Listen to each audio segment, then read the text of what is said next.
Hello, my monstrosities. Hello once again. Today I bring to you Grotmish Day 20 after everybody that actually plays Blood Angels and Space Marines has told you all of the things that you can do. Here to just give my opinion on it at this point because I've done that for the other Grotmish detachments. I'm sorry if you were looking for what I do on other ones where it's a bunch of tabs and I tell you, oh, you can do this, that, whatever. For the Space Marine stuff, I'm allergic to power armor, and a lot of people have a deeper knowledge of the Space Marines than I. So, everybody else will have that one, and this will just be me giving my opinion, looking over it. So, if you are wondering where everybody is finding the rules because you're new around, everybody's going to Warhammer Community Downloads, it will be under Grotmish Detachments. So, that's where that is. So, now let's talk about Angelic Inheritors. Put this back at geriatric. Sorry, I had to get the screenshot. Legacy of the Angel. At the start of the first battle round, select two of the angelic legacy abilities listed below.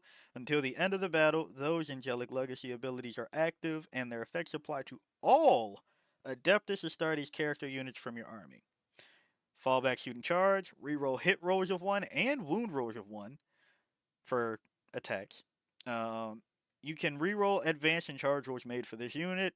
You can bring Blood Angels, but not another chapter. When I first looked at this, I was like, huh, that's pretty damn good. Then I saw everybody go, but this isn't, this is awful.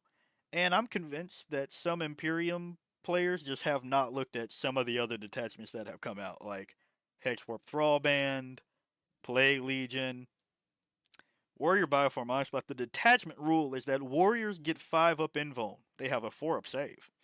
And OC3. Like, every time somebody goes for that on the detachment rules, I'm like, hold on, we are out of our fucking minds. So there's that. But with Carmine Wrath and their appointed hour, you just casually become Eldar, and we're acting like that's bad. I don't know. Yeah, there's no fate dice, but reroll a hit roll of 1 and a wound roll of 1 each for each attack, right? And then you can take advance and charge rolls getting rerolled as well. Yeah, it'll take you a CP if you want to reroll the damage, or if the hit roll isn't quite what you want. But what are we talking about here? Fallback, shoot, and charge. I don't think that's. It's nice to have in the back pocket, but I don't think that's what you just set yourself for all game, right? Like, I don't think that's one. This is clearly, in my opinion, clearly you go. I just want to reroll whatever the fuck I need to reroll, right? Like, that's just there. Enhancements: Prescient Flash, 20 points. Scout 6, nice. Troubling Visions, I have a problem with, but probably not for the reason you're thinking. 15 points once per battle in your command phase. The bearer can use this enhancement. When it does, you get all of these. For 15 points, this is stupid. Why? Why is there once per battle? Like, it's not stupid. That's just me being an ass. But I don't really understand why this is once per battle. Realistically, if you put this on a model, it doesn't necessarily have to be a unit, I guess. But you put this on one person, and the bearer's unit can have all 3 of these. How often do I need to reroll hit rolls, reroll wound rolls, reroll advance and charge, advances and charges, shoot after I fail back and charge? Like, I don't think I need all of that often. So I think that 15 is a little bit too safe. If I can pull off a unit doing that more than once per game, fuck it, give me the win. Blazing Icon, 20 points. Infantry model only. Um, can't be fire overwatched. And they seem to be including this in a lot of detachments, but this one is a little bit more expensive if I remember correctly. I think the other ones were 10 to 15, so don't really know if this one need to be a 20 pointer. Ordained Sacrifice, 25 points. Put it on the model. The first time it's destroyed, we'll roll 1d6. On a 2 up, you get back up with 3 wounds remaining. That's fine. 25 points is way too steep for me to care about this, probably, excuse me. But it's still fine. This is fine. This, in my opinion, should have been fight on death. This should have been fight on death for the unit. 25 points for fight on death on fuck it. Let's say 3. 4 is getting too common, and the unit sizes you're bringing for this probably not the. I think 3 would be fine for 25 points. But yeah, I don't necessarily see how viable setting one character up, unnamed character back up, is going to be for 25. But hey, so that's this part. Now on to the stratagems. Armor of Contempt is Armor of Contempt. Cool. Strike now for glory. Your shooting phase, any Space Marine unit from your army that hasn't shot gets sustained hits 1. I read this and I was like, well, Blood Angels don't really shoot like that, right? And then there's any. So whatever fucking, let's just say, gunship for the hell of it, you brought it in to drop some Blood Angel somewhere that weren't jump pack, it gets sustained hits 1 for all of its ranged weapons for 1 CP. And you are getting, if you do this on a character, not the gunship example, but a character unit, doesn't necessarily have to be a Blood Angels unit. You brought something like do Infernus need it? Like this Infernus squad plotting I kept hearing about for whose detachment was that? Was that Dark Angels? Yeah, you take that, re-rolls, hit rolls and wound rolls of 1 and advance the charge, sustained hits 1, fine. Something like that. I guess you don't need the sustain for the wounds, but if you're using flamers, but a bolter squad, whatever. This is fine for 1 CP. Especially because it's anything. So yeah. Focused Fury, fight phase. 1 Adeptus Astartes unit from your army that has not been selected to fight. You get lethal hits. If it's a character unit, you get Lance. 1 CP. This is good. Very good. Lethals and Lance. I'm glad that they didn't switch Lethals and Sustained here because fuck, that would have been kind of fucking cracked. In the Shadow of Great Wings, 18-inch lone op for an Adeptus Astartes character unit. Alright, cool. Blood Angels are fairly speedy. Works fine. Instant of Grace, Adeptus Infantry unit, Adeptus Astartes Infantry unit. Select 1 non-character model in your unit. Until the start of your next command phase, your model has the character keyword. So, this has a lot of ups and downs, to be honest. Uh, the upside, one of the upsides, is that you can kind of cheese really hard in the fact that maybe you don't feel like spending 65 points for a death company captain who would then need a chaplain to not completely fuck over your unit. You just do something like that with Instant of Grace. You don't really care about the captain's abilities being attached too much or something like that. You just save yourself 65 points or something and take maybe a second unit. However, it has the upside into which it gives you the keyword to activate other shit, makes it better than Halo's Creed Battleclade. It falls off at your next command phase, which makes it worse than Soulforge Warpack.